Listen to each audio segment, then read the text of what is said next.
HSC 26 batch রচনার জন্য আমি 5টা রচনা দিব সবচেয়ে গুরুত্বপূর্ণ। স্বদেশপ্রেম 1 নাম্বার, রূপসী বাংলা অথবা বাংলাদেশের প্রাকৃতিক সৌন্দর্য, বিজ্ঞান নিয়ে মানব কল্যাণে বিজ্ঞান অথবা বিজ্ঞানের অগ্রগতি, বিজ্ঞানের সুফল কুফল এই নিয়ে প্রশ্ন আসবে।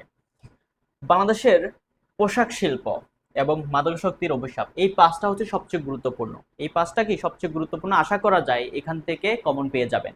আপনাদের রচনা আসবে 5টা, তার মধ্যে একটা দিতে হবে, তো আশা করা যায় এখান থেকে কমন পড়ে যাবে। এরপরে সময়ের মূল্য পড়ে ফেলবেন যদি টাইম থাকে।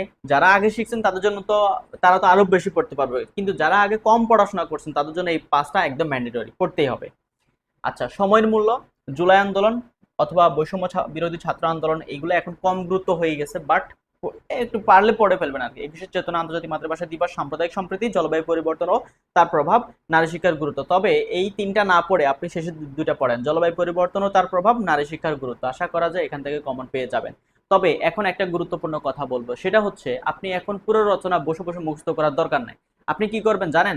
আপনি হচ্ছে রচনা খাতা নিবেন, রচনার নাম দিবেন, নাম নিয়ে জাস্ট পয়েন্টগুলো লিখে ফেলবেন। পারবেন না?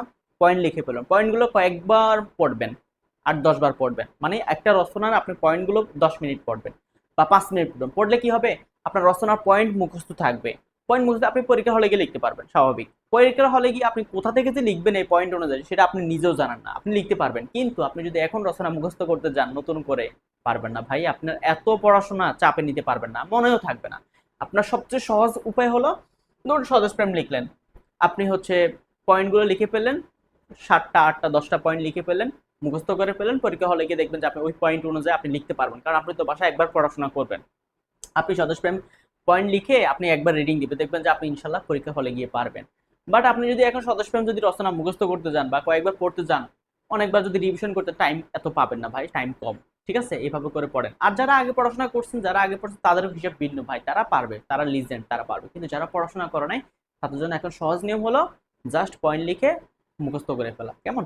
সো নেক্সট ভিডিওতে আরো গুরুত্বপূর্ণ সাজেশনগুলো নিয়ে আসবো। জাস্ট ক্লাসটি শেয়ার করবেন, সবার মাঝে ছড়িয়ে দিবেন। Thank you so much.